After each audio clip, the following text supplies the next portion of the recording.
For the past 2 months, I spent over 60 hours watching every episode of the Colin and Samir show. If you don't know what that is, it's a YouTube show where Colin and Samir interviews top creators from around the world. They discuss how these creators grew their channels, of their stories and experiences of being a creator. And I know spending 60 hours watching all of their interviews sounds crazy, and you're probably wondering why I do this. Well, it's because for the past 13 years, I've dedicated my life to being a creator, and like many of you, I strive to get better each day. That means constantly keeping up, learning, and evolving, which is the best way to be successful. So I knew watching all their interviews would give me a thing or two to help me and you on your creator journey.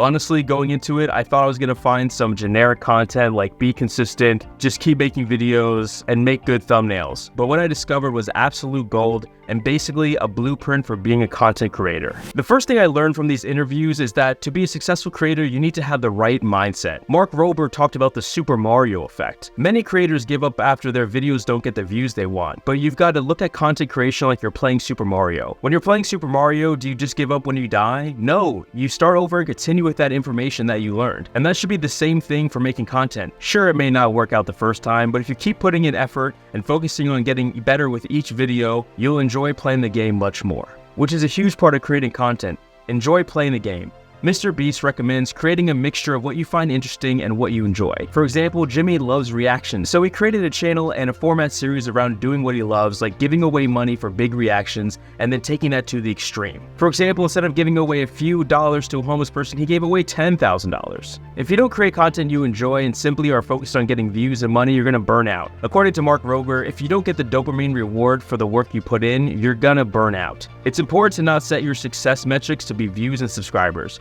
Your success should be internal. Did you make a video you were proud of? Did it help or entertain at least one person? If you deleted the video instead of pushing publish, would you be satisfied with that video? These all resonated with me because these are the same things I discovered on my creator journey. I found myself chasing validation, and that didn't make me any happier, and I burnt out. What made me happier was validating myself and creating content that I was proud of. And I realized after watching all these interviews, creating content is like building a house, and the right mindset is creating a strong foundation for your house to sit on. And if mindset is the foundation, then ideas are the house frame you need to have the best ideas to make it as a creator. In Ryan Trahan's interview, he talks about brainstorming and exploring your creativity. Don't just think of your video the day of. Take 30 minutes a day, every day to sit down, be bored, and give yourself time to come up with video ideas. And Mr. Beast reminds us you can and should create a content calendar, which gives you more time to think about the ideas and make the best videos possible. Giving more time to think about your ideas helps you not only create better videos, but think of better angles, thumbnails, and titles. If you need a jumping off point about what kind of videos to make,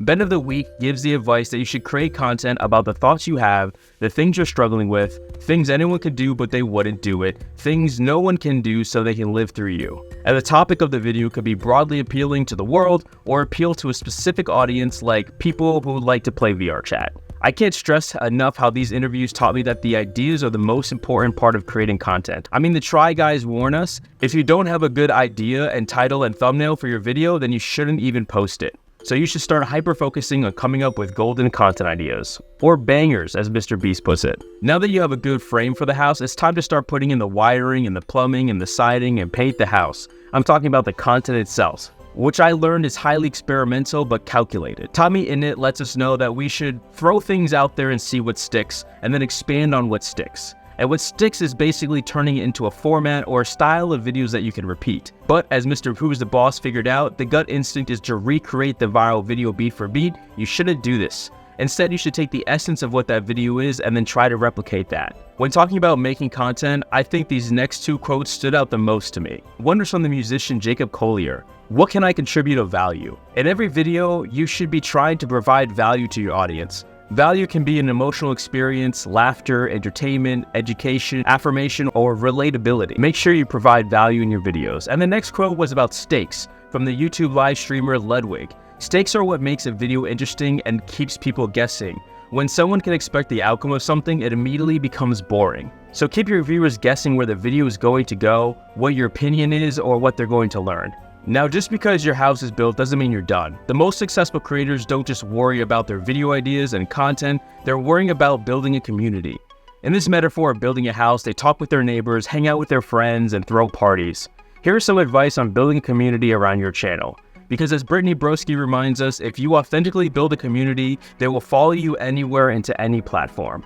So to start off, Ty Verdes, a musician, talks about building a connection with your audience by responding to comments. But don't just reply thanks to your comments, try to get them to engage in a conversation. Ask them what they thought of the video, what their favorite part was, engage them in a conversation. And no matter your size, you should be responding to comments to open the line of communication and build a connection with your audience. And if you're getting mean comments, you should just ignore them or delete them. Your mom Ashley gave some great advice. These people don't know me. I have to have a thick skin and I love myself. Honestly, maybe you should try engaging with them and ask why the video sucked and how you can make it better.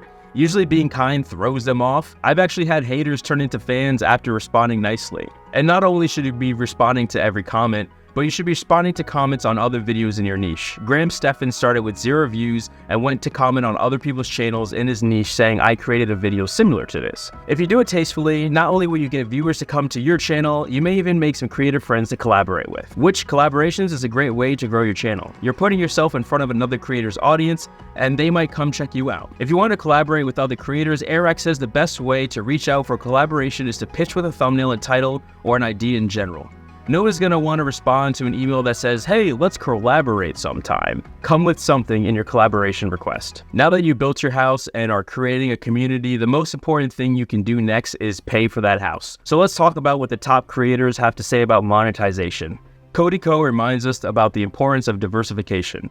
You've got to diversify: merch, AdSense, brand deals, Patreon, etc. You don't want to just rely on one source of income because that's unstable. You need to monetize your content in any way that you can and have multiple streams of income. Start that Patreon, start reaching out to brands, and if you fear that you're too small or not important enough to get brand deals, don't be afraid to ask. In her interview, Michelle Carre tells us, reach out to people/brands, you never know the outcome.